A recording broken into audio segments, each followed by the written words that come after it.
Can you please tell me what the single most important qualification is for somebody to be a good manager? Easy answer. You must be willing to be unpopular. Is that a fair statement? Now here's why it is a much bigger statement than it may sound like. How many of you are familiar with Maslow's hierarchy of human needs? May I please see your hands? Not enough hands went up. For those of you that have been to my seminars before, you better remember this one, because this is the most important thing I will say to you all day long. This is not in your handout, so just watch what I'm about to write on the board. This may be the reason some of you changed careers after today.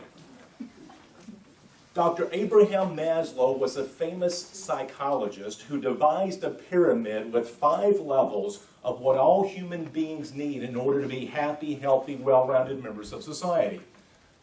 The biggest are food, shelter, and clothing, the basics of life. But right in the middle, level number 3, is the need to be liked and accepted and fit in.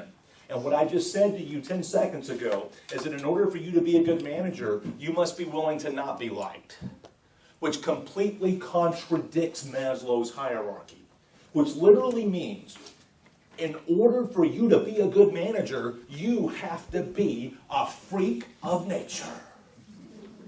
It is literally unnatural to do what you do for a living.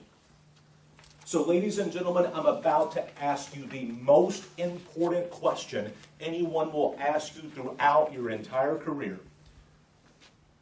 Because your answer to this next question will directly determine whether you get laid off. If your company ever has to start letting people go.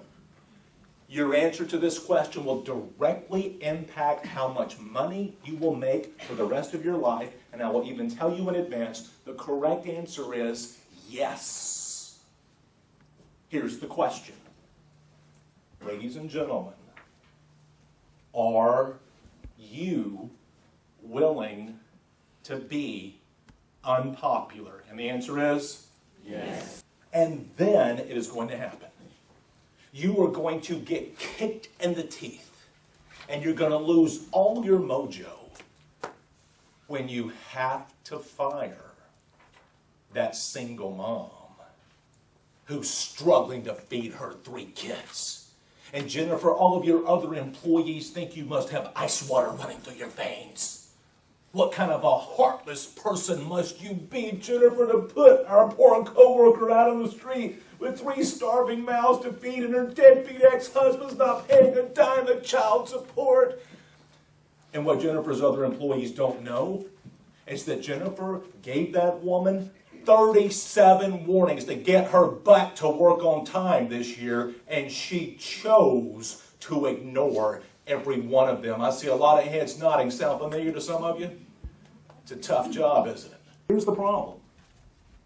The values of those 3 generations could not be more different. Generation Y was raised with something called tolerance. Preached to them from the day they were born. Now, tolerance is a good thing. It means we don't discriminate against people just because they're different than we are. But here's the bad part of that. We have gone so far with that concept that there are some people in our great country today who honestly believe that anything should be acceptable.